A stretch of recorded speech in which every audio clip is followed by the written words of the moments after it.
All right. Thanks for tuning in. Let's talk about this real quick. Thanks for tapping in. Level Up Sport TNT. All right, August 21st at the T-Mobile Arena in Las Vegas, Nevada. Manny Pacquiao versus Errol Spence. This welterweight clash is for Errol Spence. He's the current WBC and IBF welterweight champion. Both of his belts will be on the line, as well as I believe the Ring Magazine belt. Okay, in this fight, the WBA belt is not going to be on the line because Manny Pacquiao was not reinstated as the WBA Super Champion. The WBA Super Champion at welterweight is still Yordenis Ugas. Well, I believe he'll probably be fighting on that undercard. I don't remember exactly who his opponent is, but nonetheless, I'm making this video because it's not really so much being talked about. Like, I mean, for the most part, depending on who you ask, all right, most people feel that either Canelo Alvarez, okay, or Terrence Crawford is number one pound for pound. And I agree. I mean, I have pretty much had Canelo on the top of my pound for pound list ever since Andre Ward retired, okay? And I've had Crawford at number 2. All right. But and then there's this back and forth. If Canelo becomes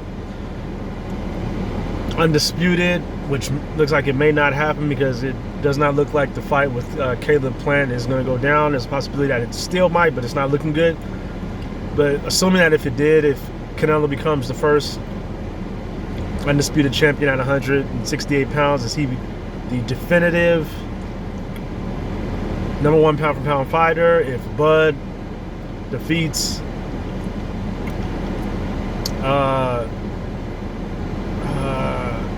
Sean Porter, if Bud defeats Sean Porter, does that make him definitive number one? And I mean, you can make arguments back and forth for both cases, but I'm gonna say this: if Manny Pacquiao legitimately defeats Errol Spence, and I mean legitimately, I don't mean going there and win some controversial, borderline, gift decision, borderline robbery victory. If he can go in there and definitively defeat Errol Spence, like he definitively, in my opinion, defeated Keith Thurman, all right? If he can go in there and definitively, legitimately defeat Errol Spence, to me, Pacquiao is going straight to the top of my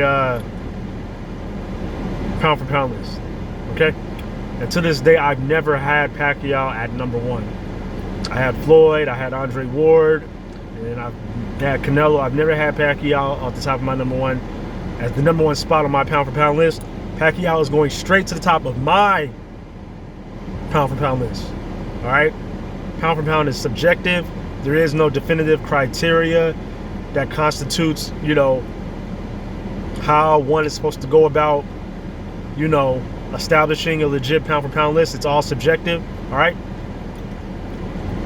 Because to me, Manny Pacquiao at age 42 defeating Errol Spence, who most people have on their pound for pound list anywhere between 3 and 5, depending on who you ask. You may find some people out there who have him at 1 and 2 over Canelo or Terrence Crawford, but most people who are being objective have Errol Spence somewhere between 3 and 5 on their pound for pound list. So for Manny Pacquiao at age 42 to be able to definitively defeat Errol Spence, to me, that's more impressive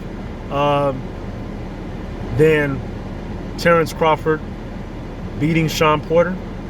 Even if he dominates Sean Porter, even if he stops Sean Porter, beating Spence is more, to me, is more impressive than that. And it's more impressive than Canelo becoming undisputed, because even though Canelo is one of my favorite fighters, and I don't never, knock undisputed, make light of undisputed. I actually hate when fighters come up with BS excuses and reasons to not pursue becoming undisputed in whichever weight class that they're fighting in.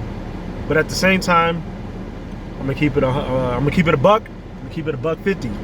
Canelo Alvarez is not necessarily taking down world beaters on this quest to become undisputed at 168. He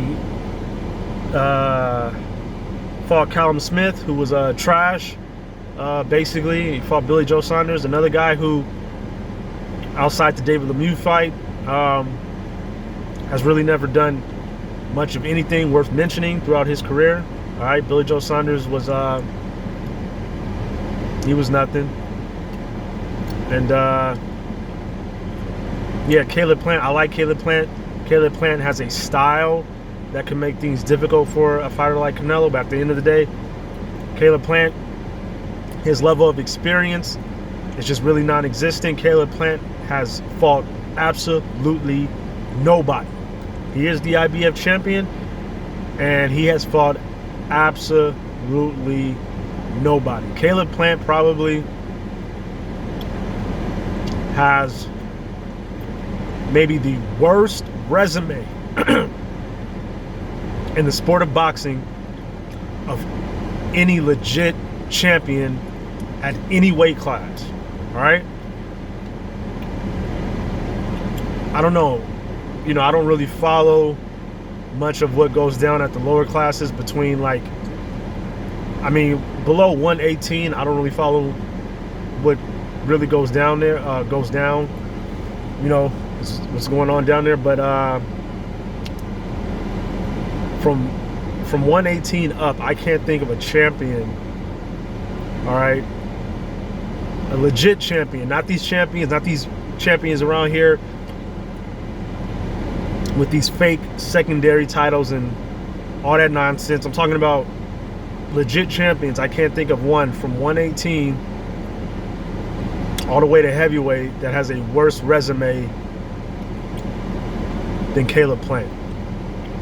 Caleb Plant has fought absolutely nobody. He has fought absolutely nobody who is capable of remotely being able to prepare him for a fight against a guy like Canelo Alvarez.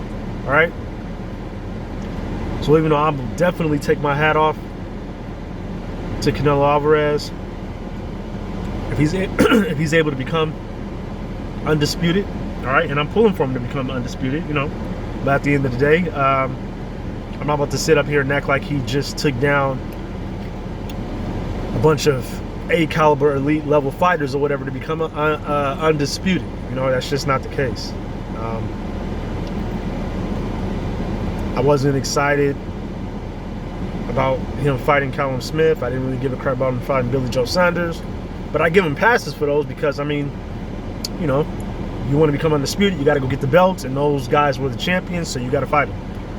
But Manny Pacquiao possibly being able to defeat Errol Spence, take both his belts, and get that ring belt at age 42, be able to knock off a legit top 5 pound-for-pound fighter, I'm sorry, that's, for me, it's my opinion, all right? That's more impressive than what Bud and what Canelo have going on right now. I don't think Pacquiao is going to win the fight. I got Spence winning this fight, but Pacquiao could pull this off. He's more than capable of pulling this off. There's a legit reason why, even though Spence is the favorite to win this fight, he's not an overwhelming favorite. There's a reason for that. Because he shouldn't be an overwhelming favorite, because Pacquiao is still a very dangerous fighter. Even though he has not been very active as of late, Pacquiao hasn't had a fight in 2 years, but he's still a very dangerous fighter. And of course, you know, styles make fights. And Errol Spence, has a style that is somewhat favorable to Pacquiao. You know, depending on what Errol's game plan is, you know, if Errol has the jab really working for him that night, I don't really, and Pacquiao's not able to nullify it, I don't really see a path to victory for Pacquiao in that regard. But if Pacquiao is able to nullify that jab, get in on the inside, you know, two-piece Errol Spence up, get back out, turn him around, because he's a lot faster on his feet than Errol Spence is. I think what it all comes down to is whether or not Pacquiao can nullify Errol's jab. If he can nullify Errol's jab, I like Pacquiao's chances a whole lot to win that fight. But if that jab is on point and working for Errol that night, and he's constantly sticking Manny with it, round after round after round, I don't see Manny. I don't see any other path to victory for Manny. So I don't know. We'll see. We'll see. But yeah, that's just, you know, if Pacquiao beats Spence, which very well could happen, I don't really hear people talking about where that puts Manny Pacquiao on the current pound-for-pound list. In my opinion, he goes straight to the top. Straight to the top. And yes, absolutely. Even though I know there's probably like a lot of fanboys who don't want to have the discussion, but if Manny Pacquiao pulls this off, you have to legitimately start having discussion of whether or not Manny Pacquiao is all-time a greater fighter than Floyd Mayweather, okay? And that's just me being objective, all right? Because I am by far, I was a bigger fan of Floyd Mayweather than I've ever been of Manny Pacquiao. But if Pacquiao pulls this off, all right, you got to have that discussion. You got to have that discussion, all right? But anyways, those are just my thoughts on the topic, all right? Feel free to go ahead in the comment section, leave your thoughts, comments, and concerns, all right? Thanks for tuning in. This is Level Up Sports ENT, all right? And I'm gone. Peace.